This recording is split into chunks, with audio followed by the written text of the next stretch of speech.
नमस्कार, मैं हूं अंकुर और आप देख रहे हैं सत्यहिंदी.com। आइए एक नजर डालते हैं अब तक की सुर्खियों पर। पंजाब में विधानसभा चुनाव के बीच गुरु रविदास जयंती के मौके पर प्रधानमंत्री मोदी दिल्ली के करोलबाग में स्थित रविदास मंदिर पहुंचे। पंजाब के मुख्यमंत्री चरणजीत सिंह चन्नी भी बुधवार को तड़के वाराणसी में स्थित गुरु रविदास की जन्मस्थली पर पहुंचे और शीश नवाया। उत्तर प्रदेश के मुख्यमंत्री योगी आदित्यनाथ भी वाराणसी के संत रविदास मंदिर में दर्शन करने पहुंचे। प्रधानमंत्री मोदी ने मंदिर में मौजूद श्रद्धालुओं के साथ भजन कीर्तन किया और संत रविदास के नाम का पटका भी पहना, जबकि मुख्यमंत्री चरणजीत सिंह चन्नी ने संत रविदास की प्रतिमा के सामने ध्यान लगाया और प्रार्थना की। कांग्रेस नेता प्रियंका गांधी वाड्रा का भी संत रविदास जाने का कार्यक्रम है। बता दें, पंजाब में दलित समुदाय की आबादी 32 से 34% है और इससे बड़ी तादाद उन लोगों की है जो संत रविदास में आस्था रखते हैं। पंजाब के सीएम चरणजीत सिंह चन्नी ने प्रियंका गांधी के सामने अरविंद केजरीवाल का नाम लिए बिना उनको यूपी बिहार का भैया कहा, जिस पर अरविंद केजरीवाल ने आपत्ति जताई है। दरअसल चन्नी एक वीडियो में कहते हुए दिख रहे हैं कि प्रियंका गांधी भी पंजाबन हैं और पंजाब की बहू हैं। सारे पंजाबी एक हो जाओ, हम यूपी बिहार और दिल्ली के भैया जो पंजाब में राज करना चाहते हैं, हम उन्हें घुसने नहीं देंगे। इस दौरान प्रियंका गांधी उनके साथ खड़ी होती हैं। इसको लेकर केजरीवाल ने आपत्ति जताई और कहा कि ये बहुत शर्मनाक है। हम किसी भी व्यक्ति या किसी खास समुदाय को लेकर की गई टिप्पणी की कड़ी निंदा करते हैं। प्रियंका गांधी भी यूपी के हैं और इस आधार पर वे भी भैया हैं। एक समय बीजेपी के सहयोगी की तरह रहने वाले तेलंगाना के मुख्यमंत्री के चंद्रशेखर राव आजकल बीजेपी और पीएम मोदी के खिलाफ जमकर हमलावर हैं। इस बीच अब वो 20 फरवरी को महाराष्ट्र के सीएम उद्धव ठाकरे से भी मुलाकात करेंगे। तेलंगाना के मुख्यमंत्री कार्यालय ने इस बात की जानकारी दी और कहा कि महाराष्ट्र के सीएम उद्धव ठाकरे ने संघीय ढांचे को लेकर सीएम केसीआर की लड़ाई के प्रति अपना समर्थन दिया है। बीते दिन पूर्व पीएम एचडी देवेगौड़ा ने केसीआर को फोन कर उनकी लड़ाई में समर्थन दिया। वहीं दूसरी ओर ममता बनर्जी ने भी तमिलनाडु के सीएम स्टैलिन और तेलंगाना के सीएम केसीआर से फोन कर विपक्षी दलों के मुख्यमंत्रियों की बैठक करने को कहा, जिस पर स्टैलिन ने ट्वीट कर सहमति जताई। केसीआर कह चुके हैं कि वो देश के संघीय ढांचे को बचाने के लिए राष्ट्रीय राजनीति में भी कदम रखने को तैयार हैं। कांग्रेस के दिग्गज नेता अश्विनी कुमार के पार्टी छोड़ने के बाद गुलाम नबी आजाद ने द इंडियन एक्सप्रेस से कहा कि ये बहुत ही चिंता की बात है कि एक के बाद एक नेता पार्टी छोड़ रहे हैं। अश्विनी कुमार चौथे या 5वें पूर्व केंद्रीय मंत्री हैं जिन्होंने पार्टी का साथ छोड़ा है। कांग्रेस कार्य समिति के सदस्य और राज्यसभा में विपक्ष के पूर्व नेता आजाद ने कहा कि इस दशा में बहुत आत्मनिरीक्षण करने की जरूरत है। उन्होंने कहा कि ये कहना ठीक नहीं है कि ये नेता किसी व्यक्ति या किसी पार्टी के इशारे पर जा रहे हैं। पार्टी के भीतर कुछ बेचैनी है जो कट्टर कांग्रेसी नेताओं को भी असहज कर रही है। इसके अलावा G23 के नेता मनीष तिवारी और आनंद शर्मा ने भी पार्टी में गंभीर आत्मनिरीक्षण की जरूरत बताई। पंजाबी फिल्मों के अभिनेता और किसान आंदोलन से चर्चा में आए दीप सिद्धू की मौत के मामले में पुलिस ने एफआईआर दर्ज कर ली। सोनीपत पुलिस ने ये एफआईआर दीप सिद्धू के भाई की शिकायत पर ड्राइवर के खिलाफ दर्ज की। बता दें कि दीप सिद्धू की मंगलवार रात को KMP एक्सप्रेस वे पर एक सड़क हादसे में मौत हो गई।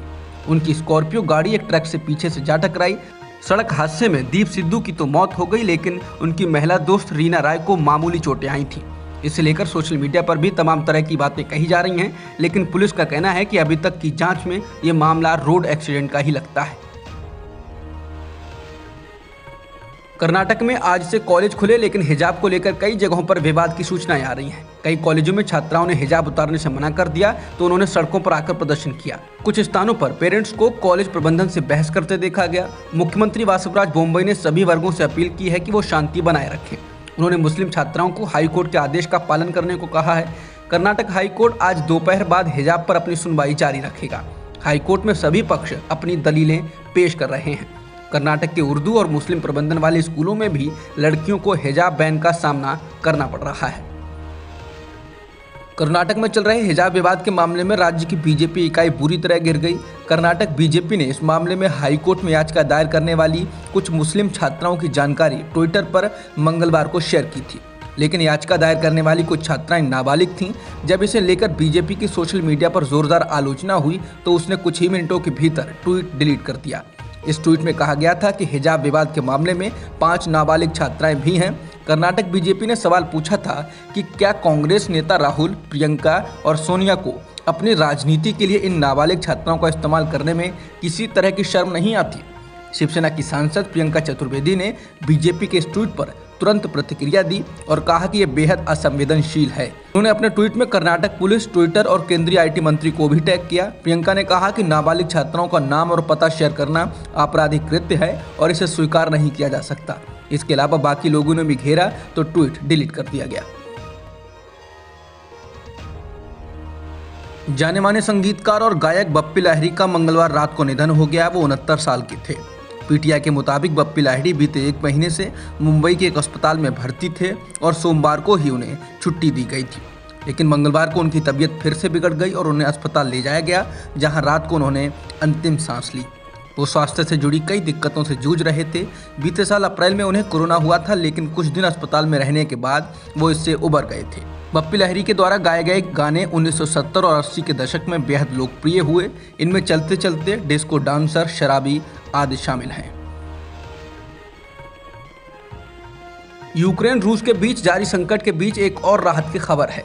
समाचार एजेंसी AFP के अनुसार रूस ने क्रीमिया में अपने सैन्य अभ्यास की समाप्ति की घोषणा की है। इसके बाद सैनिक भी वहां से वापस लौट रहे हैं। रूसी रक्षा मंत्रालय ने क्रीमिया छोड़ने वाले रूसी सैनिकों का एक वीडियो साझा किया। इसको यूक्रेन के लिए राहत के संकेत समझा जा रहा है। दरअसल एक दिन पहले मंगलवार को पुतिन ने युद्ध की संभावना से इनकार किया था। भारत में पिछले एक दिन में 30,615 कोरोना संक्रमण के नए मामले दर्ज किए गए हैं, जो कि कल दर्ज किए गए 27,409 मामलों से कुछ अधिक हैं।